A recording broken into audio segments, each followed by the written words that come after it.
Bonjour, dans cette vidéo, nous allons voir l'importance de définir l'objet et le contexte de la négociation.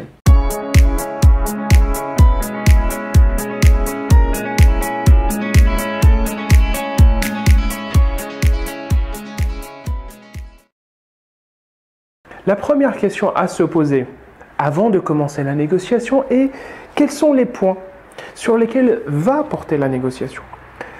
La réponse à cette question peut sembler de prime abord assez évidente. Néanmoins, vous allez vous apercevoir que la réponse sera presque toujours bien plus complexe que vous ne l'auriez imaginé. Car derrière l'objet principal, des dizaines de sous-objets peuvent se cacher. Vous devez donc identifier tous ces sous-objets et préparer pour chacun d'eux des arguments et des propositions précises. Pour vous donner une image, voici l'exemple d'un négociateur qui négocie sans avoir bien creusé l'objet de la négociation. Donc c'est demain que vous allez voir tous ensemble le syndicat d'immeubles. Oui. Et qu'est-ce que vous allez voir ensemble? Je sais pas trop, apparemment ils veulent négocier l'augmentation des charges de copropriété. L'augmentation des charges de copropriété. Et qu'est-ce que tu vas faire? Quand il s'agit de demander de fric, ils font pas les timides, hein. Je vais aller à la réunion, je vais voter non. 5 minutes après, je rentre chez moi, vite fait, bien fait. Mais ils ne t'ont pas expliqué le pourquoi du comment? Ouais, enfin, je sais pas. Ils m'ont envoyé un courrier explicatif il y a quelques semaines, mais bon... Mais peu importe leur raison, ils s'arrangent toujours pour trouver une de raison. Et voici, à contrario, un exemple d'un négociateur qui prend le temps de bien creuser l'objet de la négociation. donc c'est demain que vous allez voir tous ensemble le syndicat d'immeubles. Oui. Et qu'est-ce que vous allez voir ensemble? J'ai reçu de leur part un courrier explicatif il y a quelques semaines. L'objet principal, selon eux, est l'augmentation des charges de copropriété. Cela est apparemment dû à 3 facteurs. La consommation du chauffage collectif, les frais d'avocat à l'encontre des propriétaires mauvais payeurs et les factures de réparation des multiples actes de dégradation volontaire dans l'immeuble.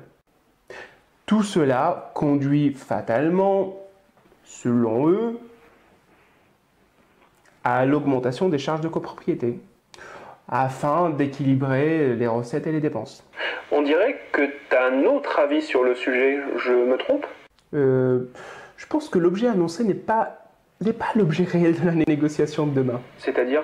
Oui, je pense qu'il y a 3 sous-objets exprimés implicitement. Déjà, premier objet, c'est comment réduire la consommation du chauffage collectif. Deuxième, c'est comment discipliner certains copropriétaires à être plus assidus concernant le paiement de leurs cotisations, évitant ainsi à tous les autres les frais inutiles d'avocat. Et le dernier point, c'est comment réduire, voire empêcher les actes de dégradation volontaire dont nous sommes victimes. Donc, je vais préparer la réunion de demain en creusant plus en profondeur les 3 sous-objets que je viens de t'énumérer, afin de voir s'il n'y a pas d'autres solutions plus avantageuses pour tout le monde. La deuxième question à se poser est quel est mon objectif par rapport à l'objet de la négociation? Écrivez clairement sur un bout de papier ce que vous désirez obtenir. Ne vous contentez pas de noter une idée vague, mais au contraire, faites preuve de précision et mettez des objectifs chiffrés. Dites par exemple, je veux augmenter mon chiffre d'affaires de 10%. Ou bien, je veux représenter 50% des achats chez ce client. Prévoyez une fourchette haute, une fourchette basse. Il s'agira de votre zone de manœuvre. Vous pourrez alors plus facilement négocier. Voici donc un exemple de ce qu'il faut faire. Et est-ce que tu as eu le temps d'écrire sur papier clairement ce que tu veux obtenir demain de la négociation? Oui, effectivement. J'ai défini une fourchette basse et une fourchette haute. Ah. Dans la fourchette basse, je me mets comme objectif de négocier une remise d'au moins 10% du prix de départ. Et dans la fourchette haute? 50% de remise. 50%. Oui. Et tu penses que le vendeur va accepter? En tout cas, c'est mon objectif. Qui ne tente rien n'a rien. La troisième question à se poser est: dans quel contexte cette négociation se déroulera-t-elle? Quelles sont les informations, les chiffres clés, les dates, les références à considérer? Négliger cette étape de préparation, c'est de risquer de faire des interprétations hâtives et de mal évoluer dès le départ le contenu en question. Voici l'exemple d'un négociateur qui n'accorde pas trop d'attention au contexte de la négociation. Je viens de sortir chez le président, il veut que je reprenne le dossier de Madame Leroux. Quel dossier? Celui de Madame Leroux, la fameuse négociation avec les Chinois? Oui. Et comment tu comptes t'y prendre? Tu sais, ça fait des mois que ça traîne cette négociation et elle est toujours au point mort. T'inquiète, t'inquiète. Plus pour longtemps. Je vais boucler le dossier vite fait, bien fait. À mon avis, il faut quand même que tu t'imprègnes du dossier pour connaître le contexte, les zones d'ombre, les points sensibles, etc. Ouais, j'ai jeté un coup d'œil sur le dossier rapidement entre midi et deux.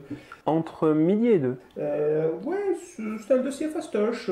Les Chinois nous ont même fait une proposition plutôt correcte, hein, une offre de 750 000 euros. 750 000 euros? Oui, sur 2 ans. Je ne sais pas pourquoi Madame Leroux laissait traîner les choses, mais c'est l'affaire du siècle. J'ai même fait analyser les clauses du contrat qu'il propose par notre avocat.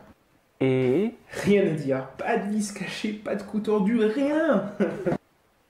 Je ne vais pas laisser traîner les choses davantage, hein. Je vais, de ce pas, leur dire que nous acceptons. Le président va être content quand il sera... Écoute, à mon avis, attends un peu. Je ne pense pas qu'un dossier pareil s'étudie en claquant les doigts entre midi et deux. Il y a peut-être des détails qui t'ont échappé, un contexte dont tu n'es pas au courant. Il n'y a rien, je te dis. D'accord. C'est peut-être vrai ce que tu dis, peut-être que je m'inquiète pour rien, mais vérifie quand même. Attends au moins jusqu'à demain pour leur donner ta réponse. De toute façon, tu n'as rien à perdre, ils ont attendu plusieurs mois, tu n'es pas à quelques jours près. Et voici à contrario l'exemple du même négociateur qui prend la peine de se renseigner et de comprendre le contexte de la négociation. Alors, ça s'est bien passé avec les Chinois? Oui, très bien, j'ai décliné leur proposition. Quoi? Mais pourquoi ça? J'ai suivi ton conseil d'hier. Hier soir, j'ai étudié le dossier sous tous les angles. Je voulais prendre connaissance de l'historique et du contexte de la négociation afin d'adapter ma stratégie d'approche.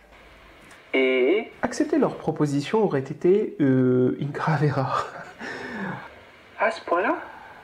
J'ai découvert que notre fournisseur principal est au bord de la faillite et qu'il est dans l'incapacité ou qu'il aurait été dans l'incapacité de nous fournir de la matière première si nous avions accepté le contrat avec les Chinois.